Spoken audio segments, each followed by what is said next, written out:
All right, welcome back. We're going to be diving into the new Evil Dead film by Lee Cronin. It's the mummy, bitch. Oh, it's The Mummy? Okay. I guess we're going to be diving into the Lee new Mummy. Cronin's The Mummy. Lee Cronin's The Mummy.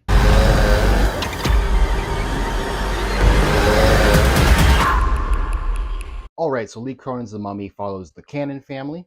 Their 8-year-old daughter, Katie, gets kidnapped by a female known as the Magician. And after that, they're devastated, right? So 8 years go by. They're now from Egypt into New Mexico, kind of keeping the desert vibe there. Granted, it's the mummy. That's really not the mummy, but we'll get into that later. So 8 years later, they get a phone call that Katie has been found. And they go get her daughter. And after they find her, she's all looking all mangled up to the point where it's like, why even bring her home? She needs some help. But they take her home anyways. And after that, some supernatural fuckery happens.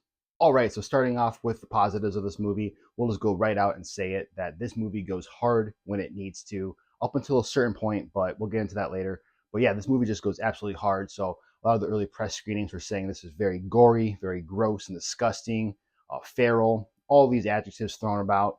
And when you first hear that at first, you're kind of like, we'll see, because it's one of those things where it's like when new horror movies come out, you're always going to hear scariest movie of the year, and you go there and you're just like, what? Undertone, anybody? So yeah, so going into this, I was hoping to get those reactions, and it did deliver on a heavy part of that. So this movie is just gory as all hell. You get a lot of bodily fluids, whether it's vomit, blood, guts, skin tearing, the whole shebang. So if you're looking for a horror movie that's a little bit more visceral than usual, one that actually delivers its punches, this one is going to be the one for you, because this movie does go hard when it needs to. So that being said, this movie was directed by Lee Cronin, who did Evil Dead Rise, and is actually going to be doing a new one here coming out in July, Evil Dead Burn.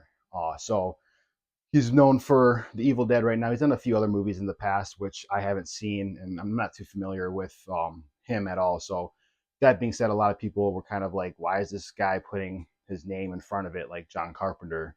But personally, to me, didn't really bother me too much. Yeah, this one just goes Evil Dead as all hell. So if you're expecting a little bit more of a mummy, we'll get into that a little bit later. But this movie is more geared towards, like, it feels a little bit like The Evil Dead, Exorcist, and Pet Cemetery all mashed up together. Slap it on an Egypt setting, throw in a couple scorpions, and we got ourselves a mummy movie. If you're looking for that Evil Dead vibe, one that's a little bit, like I said before, visceral, delivers on a little bit of dark comedy, you're going to find that here. Lee Cronin, I feel like, just wanted to make another Evil Dead movie between Rise and Burn. Took some notes that Rise wasn't as hard punching as it needed to be, and he was like, I'm going to deliver it with my mummy. Another great thing I enjoyed about this movie was that it did have some stakes. So as the movie progresses, usually when you get into these kind of movies, the stakes can be a little lower. You kind of know who's going to live, who's going to die. You kind of had that idea, but here is very, very well done into the regard of anybody's free game. Even entering into the third act, you're like having thoughts of like, I won't get into too much of that. I'll keep this as spoiler free as I can.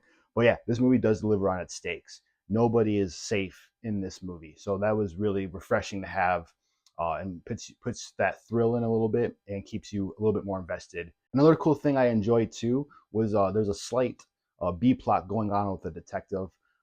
Me myself, besides horror and action movies, I do like a good crime thriller, whether it's just a crime thriller or a serial killer movie, kind of like Silence of the Lambs or Seven.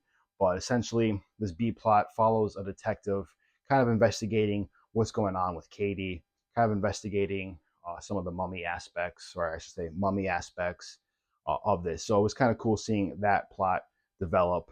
We'll get into that a little bit later too. Kind of felt out of place at times, but at the end of the day, I did enjoy what they were doing with that side plot. Another cool thing about this movie that I really enjoyed, I believe the actress's name was Hyatt Camille. She played our magician. So she was the one that unleashes the dark magic of the mummy, kidnaps Katie, and sets the plot going full force. So her performance of the magician was actually really, really good. I enjoyed it. There was a lot of cool darkness to it. You could tell that she was kind of embodying the character that kind of doesn't, you can't tell if she knows if it's right or wrong, but the only thing that she wants is to keep this uh, mummy demon sealed up, do whatever it takes, even if it means kidnapping this 8-year-old girl in Egypt to have her be the next mummy. So the performance that she did was very cold, was very cold blooded, and you actually bought into this girl is psycho. Also, this movie did have a lot of cool cinematography and a lot of cool shots throughout the whole board. So there was a few scenes that stand out in my mind. Even the first opening where we're getting the plot setup of Katie getting kidnapped. There's a lot of cool zooms, a lot of cool close-ups of the mouth chanting the language, I guess, the spell to get Katie in this chance to get her kidnapped or whatever was going on there. But yeah, that was really cool. There's a cool shot too where there's a plane coming down, and you're just kind of focused on this character in the foreground, and behind him, you just kind of see this plane falling. So the way that was done was pretty eerie too. You're like, holy shit. You get some scenes of Katie crawling on a ceiling like Spider-Man in the background, but the way it's done, it's pretty creepy. There's a cool scene too where some toes are getting licked, and you just kind of see the tongue come under the door and do its little thing. And the way those scenes are shot kind of puts it like, ooh, that is a little gross, a little weird, a little creepy. So, like mentioned earlier, it goes hard, not only with the gore, but a couple of the shots too. It's filled with a lot of eye candy. But yeah, so when I walked out of this movie, I had a fun time. I liked it a little bit better than I expected, just because me personally, when I saw there was a new horror movie coming out called The Mummy, I wanted a little bit more mummy action. And then just judging from the trailers that I saw, before movies or even online, it did embody the Evil Dead vibe, which is great. Look, I'm an Evil Dead fan, but when I go to see a mummy movie, I want to see like a mummy, some dude wrapped up in bandages, killing people. Keep it horror related. That being said, I do enjoy the Brendan Fraser action adventure movies, so I was pretty excited, seeing that they're gonna be taking the mummy mythos back. Instead of doing like an Indiana Jones type movie, we're gonna go back to its roots, because in the 30s, the Universal Monster, it was a horror movie back then, and it was kind of exciting to be like, oh, how are they gonna reimagine this? Blumhouse has been doing the Invisible Man, the Wolf Man, and next up was the Mummy. So I was like, awesome. And then the trailer happened, and it just looked a little bit too Evil Dead for me. Not to, like I said, I'm a big fan of Evil Dead, but that's not really what I wanted from the Mummy. So I was hoping that maybe we would get a little bit more Mummy with a matching Evil Dead vibe. But Lee Cronin just said, "Fuck it, we're gonna go full Evil Dead here." So that being said, the Mummy mythos that it has too doesn't fully make sense in this regard. First off, when they find their daughter 8 years later, she's to the point where it's like, this girl needs some help. We got to put her either like to a, I don't even know where you put this girl, a psych ward, a doctor. But bottom line is like, we're not taking her home right away. We'll go do some visits with her, but she obviously needs some help. She needs to get a little bit nourished up, but hey, we'll take her home anyways. So as the plot unfolds, they find out that, and again, might go into a little bit of like story territory, but I'm not going to spoil anything. So there's a scene where the bandages are revealed to have like a little spell on them to keep whatever the demon is inside of her. And upon learning that, they never once think about, hey, we should wrap her up again, or hey, we should maybe do something with this. They're just like, all right, and keep her unwrapped and allow more supernatural shit to pursue. So that part was a little bit unbelievable. And there's a lot of that in this movie. They deliver a lot of going hard, they deliver a lot of punches to you. I feel like they use those to distract you from the essential plot, which at times really doesn't make sense. And Jack Rayner was our lead here. And I'm not too familiar with his acting. I have seen him in Midsommar. I thought he was, pretty solid in there too. Here, he's playing the dad and basically our main protagonist of his family, and his performance was just kind of all over the board. There's times where he did do a pretty good job, but then there's other times too where it's just like, what is going on here, man? For like instance, opening scene when his daughter's kidnapped, he sees like the evidence, like daughter's missing. He sees, I believe it's like her doll on the ground. He sees the fence just wide, torn open, and he does like the John Travolta meme where it's just like, dude, go find your daughter. And then he relies on his eyes a little too much. Like we're talking Mad Eye Moody here, where it's just like,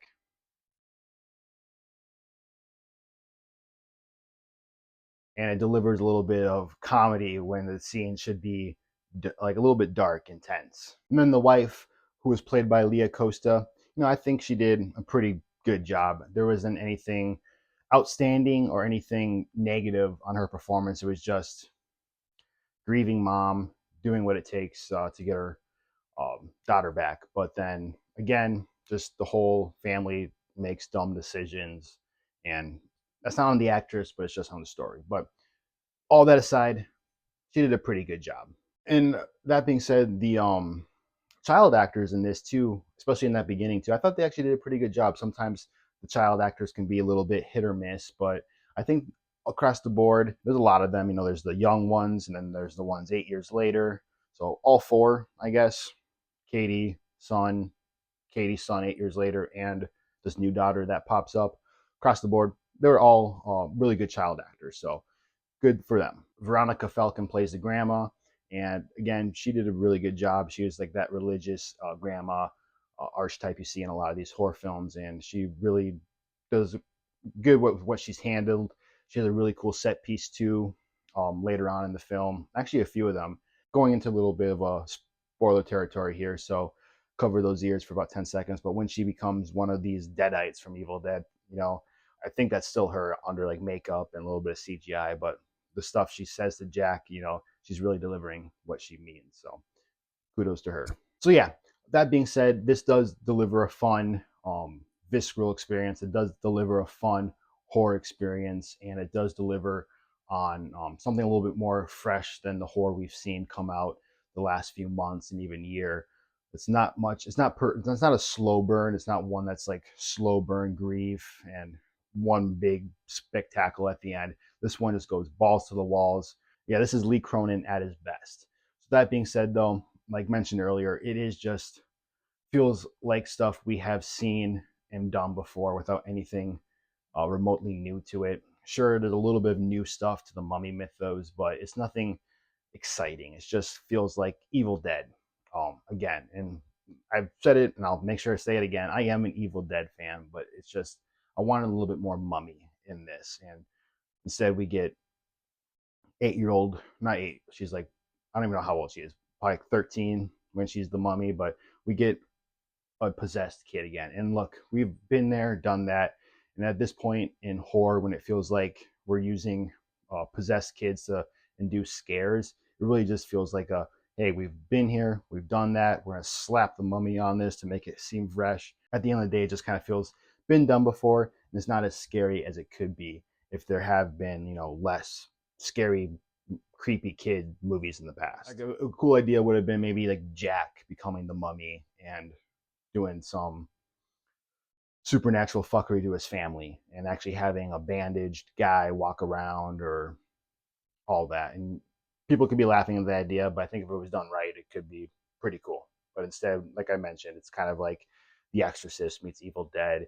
And even like the stuff that Katie says when she's possessed by this mummy demon really does feel uh, just scraped from Evil Dead scripts. It feels like, especially in the third act, when a little bit more people are involved, the makeup on them literally looks like the Deadites from the original Evil Dead. So, like mentioned earlier, this movie does go hard a lot of the times. The first act, the second act is just punch after punch after punch, visceral scene after visceral scene. It's a great time in that regard. But then it does kind of feel like it holds back a little bit on the third act. If you haven't seen the movie, maybe this might be a little bit spoilery, but it comes a point where it's like I said earlier, anybody could die, and you kind of get in the vibe as the story progresses that it's going to be having a dark ending, right? And at the end, it doesn't go as dark as it probably could have and deserved to go. And then, so I won't dive into too much of that. I'll kind of briefly discuss it. But then there's characters that show up that, had skin being torn off, heads being banged against furniture, and then they look completely normal at the end. Like none of that even happened. And you're just like, there's no like oomph factor to the horror we just witnessed happen on the Cannon family. Another thing too is that the movie is 2 hours and 17 minutes, which shocked me. When I was booking tickets to go see this, I was expecting to see 90, 100 minutes. And when I was booking the ticket, runtime 2 hours and 17 minutes, I was like, how? Because just judging from the trailers too, it kind of looks like a fun little fast-paced 90, 100-minute horror thriller. But I'm a little mixed in the runtime. There's times where it does feel like the pacing is pretty good, but then there's times that towards the ending too, mostly towards the ending and end of Act Two and Act Three, where the pacing just kind of feels all over the place, and it's like, let's get to the point already. Like by then, the Cannon family is still trying to figure out what is going on with Katie. If it's not obvious enough that, hey, your daughter was missing 8 years in Egypt, she came home in a sarcophagus, something's not right here, and they're still trying to figure it out. They have a detective running around the world too, coming from Egypt to New Mexico with a VHS in hopes that the Cannon family has a VHS player in 2026. So just a lot of that, what is going on here with the script in that regard. So the pacing does kind of feel like it's up and down throughout the end of the runtime. And then there's scenes where it's like, okay, this scene's going to lead us to the climax. This scene's going to lead us to the end set piece. Nope, we got another 20-minute segment of the detective doing her thing. So I did enjoy the detective storyline, but it was a little bit overused towards the end of the movie. At the end of the day, this movie was a fun experience. So yeah, if you're someone that's wanting a fresh take on the Mummy, uh, more horror bound, you're not really going to get that here. This is basically just Evil Dead in Egypt with a scorpion, scarabs. Let's have the supernatural stuff start in Egypt, and let's have her come home a little bit bandaged up in a sarcophagus, and we'll call it the Mummy. That's what this is. So if you're someone that just wants, hey, I want a good 2 hour Evil Dead movie, one that's delivering on just punch after punch, one that's going to make me squirm a little bit, one that's going to go hard, not be too much of a slow burn, then you're going to have some fun with this movie, I think. But there's going to be, I can see a lot of people being divisive. And me, myself, I'm a little bit divisive on that line where it's like, I had fun with it, but at the same time, it's not 100% what I wanted from a Mummy movie. And then there's going to be people that are just going to be like, this was trash, this was awful, this was just basically Lee Cronin saying, I want to do an Evil Dead trilogy, got the rights to 2 movies, and was like, you know what, I'm going to sneak a second one in the middle. So I think this one is one of those movies where the trailer is really going to allow you to know what you're getting into if you're on the fence about it. If the trailer looks like fun to you, you'll probably have a fun time with this. If you have a little bit of hesitation with the Mummy title slapped on that trailer, you're going to feel a whole lot of that walking out of this movie. And it's one of those movies for me personally where I was just so engrossed into the scenes and how like far it was going with its violence, how far it was going with its carnage. Because me, I love that stuff, and seeing it finally happen was like cool. I'm having a really good time with this, and just seeing people in front of me, people on the side of me in the theater, kind of do jumps and their reactions. It all had a very fun time with that. But it's one of those movies where I felt a little bit blinded walking out by all that. After I let that movie sit for a little bit with me, the more I'm starting to think about the story and the plot and the character decisions, it kind of goes downhill for me a little bit. But at the end of the day, it does go hard when it needs to, and that was very refreshing. So I did have fun with it, and I think a lot of people will enjoy it for what it is. Again, don't expect a lot of mummy action. Expect a little bit more of that Evil Dead franchise in this movie, and you'll be good. That's pretty much my thoughts on Lee Cronin's The Mummy. Let me know what you guys thought down below. I would love to have a little conversation with you, hear what you guys thought, bounce off some ideas, thoughts off each other. It's basically what this channel is for, is to have a nice little open movie discussion. So let me know in the description box, or comment section, I should say. And if you enjoyed the video, please give this video a like, subscribe to the channel. We got a lot more stuff coming soon. I'll have my letterbox down below in the description box as well, linked if you want to follow me on there. There will be a lot more quicker reviews of movies down in my letterbox. Some movies that probably won't even see the light of day on YouTube that I'll talk about. So if you want to keep up to date with what I'm watching, go follow me on there. And as always, keep watching those movies. Those movies won't watch themselves.